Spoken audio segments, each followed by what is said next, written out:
శ్రీమతి పొత్తూరి విజయలక్ష్మి గారి హాస్య కథలు. నా పెళ్లి సమస్య తీరింది. అమ్మమ్మ గారి ఊరికి రాకముందు నాన్నగారికి మళ్ళీ ట్రాన్స్ఫర్. మరో ఊరు, పల్నాడు ప్రాంతం. కొత్త స్కూల్లో చేరాం. చేరిన 15 రోజులకే ప్యూన్ వచ్చి నా పేరు చదివి, ఈ అమ్మాయిని హెడ్ మాస్టర్ గారు పిలుస్తున్నారు అని చెప్పాడు. నేను అల్లరి పనులు చెయ్యటం, హెడ్ మాస్టర్ పిలిపించి అక్షింతలు వేయడం సర్వసాధారణమే. కానీ కొత్త ఊరు, కొంచెం సెటిల్ అయ్యాక నా ప్రభావం చూపిద్దాంలే అని బుద్ధిగానే ఉన్నాను. మరెందుకు పిలిచారో అర్థం కాలేదు. పిలిచాక వెళ్ళక తప్పదు కదా, మరి వెళ్ళాను. నన్నే కాదు, చాలామందిని పిలిచారు. అందరం నిశ్శబ్దంగా నిలబడ్డాం. హెడ్ మాస్టర్ తల వంచుకుని కుర్చీలో కూర్చున్నారు. పక్కనే నిలబడ్డ మేళ్లచెరువు మాస్టారు, పిల్లలొచ్చేశారు చెప్పండి, పిల్లలొచ్చేశారు చెప్పండి అంటున్నారు. హెడ్ మాస్టర్ ఏమో ఏమీ చెప్పరు. అలా కాసేపు నుంచోబెట్టి గట్టిగా నిట్టూర్చి, మీ క్లాసులకు వెళ్ళండి అన్నారు హెడ్ మాస్టారు. క్లాసులకు వచ్చేశాం. ఎందుకు పిలిచారో తెలియక అవస్థపడ్డాం. మన్నాడు అంతే, మళ్ళీ పిలిచారు. వెళ్ళాం. మళ్ళీ అదే తంతు. హెడ్ మాస్టారు తల వంచుకొని కుర్చీలో, బొమ్మల్లా ఎదురుగుండా మేమందరం. పిల్లలొచ్చేశారు చెప్పేయండి, ఏం పర్వాలేదు చెప్పేయండి, పిల్లలొచ్చేశారు అంటూ పక్కనుంచి మేళ్లచెరువు మేస్టారి గొడవ. కాసేపు అయ్యాక మళ్ళీ నిట్టూర్చి, మీ క్లాసులకు వెళ్ళండి అన్నారు హెడ్ మాస్టారు. నాకు చిరాకేసేసింది. మేళ్లచెరువు మేస్టారి అమ్మాయి సుజాత మా క్లాసే. మీ నాన్నగారి వ్యవహారం నాకేం నచ్చలేదు. పనిమాలా పిలిపించి చెప్పండి చెప్పండని ఏమిటో చెప్పకుండా పంపించడం, యువతల మాకు చదువులు పాడవడం లేదు అని దెబ్బలాడాను. సరే నేను కనుక్కుంటాలే అంది సుజాత. మర్నాడు మమ్మల్ని పిలవలేదు. నిన్న రాత్రి మా నాన్నతో దెబ్బలాడానులే అంది సుజాత. మూడో నాడు అసెంబ్లీ మీటింగ్లో మళ్ళీ అదే గొడవ. పిల్లలందరూ ఉన్నారు చెప్పండి అని మేళ్లచెరువు మాస్టారి గోల. హెడ్ మాస్టర్ ఏమో ఏమీ చెప్పరు. ఇక లాభం లేదనుకున్నారేమో. మేళ్లచెరువు మాస్టారే చెప్పేశారు. చూడండి పిల్లలు, మీకో ముఖ్యమైన విషయం చెప్తున్నాను, శ్రద్ధగా వినండి. మన హెడ్ మాస్టర్ రెండో అమ్మాయికి వివాహం నిశ్చయం అయింది.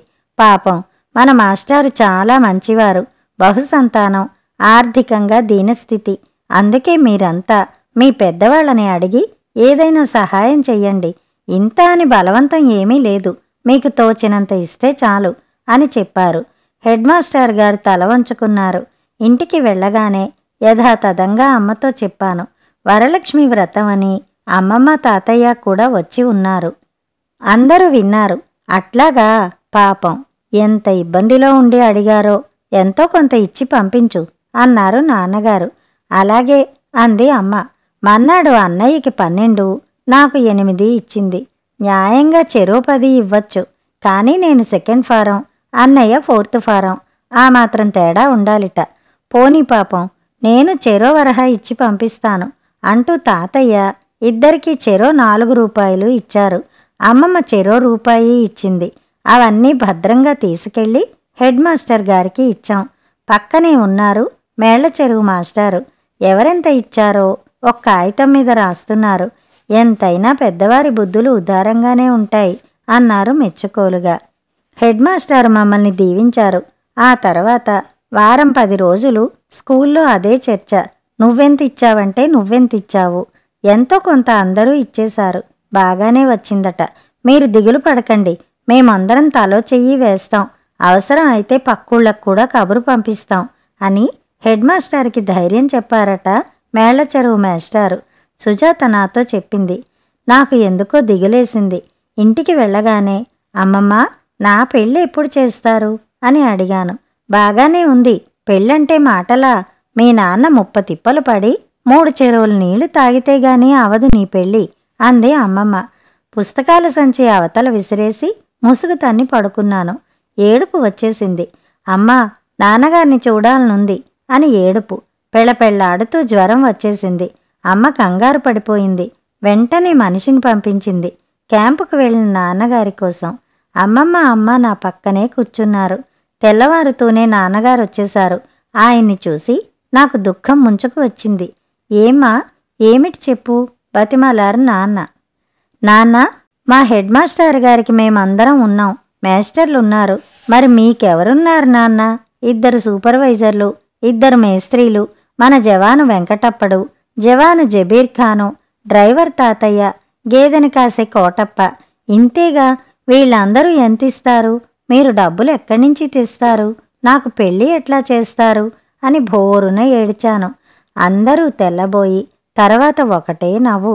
భగవంతుడా, నా కూతురికి ఈ అతి తెలివితేటలేమిటి తండ్రి అంది అమ్మ. భయపెట్టి చంపావు కదటే అని నాన్న. తాతయ్య దగ్గర కూర్చుని ఆయనేదో కాని రోజులు వచ్చి అందర్నీ అడిగాడు. అంతే, నీకే మీ నాన్న మహారాజు అన్నారు. అవునవును, దేశాలు గాలించి రాజకుమారుడిని తెచ్చి ఏనుగు అంబారీ మీద ఊరేగించి ఆకాశం అంత పందిరేసి ఆర్భాటంగా చేస్తారు నీ పెళ్ళి. వీధులు కట్టి విస్తళ్ళు వేసి పప్పన్నం పెట్టి పంపిస్తారు అంది అమ్మమ్మ. అయితే అందరూ తలో చెయ్యి వెయ్యక్కర్లేదన్నమాట అన్నాను. చాలే వెధవ్వాగుడు నువ్వును అంది అమ్మ. తిడితే తిట్టింది గాని నిజం తెలుసుకుని నా మనసు తేలిక పడింది. కథ సమాప్తం.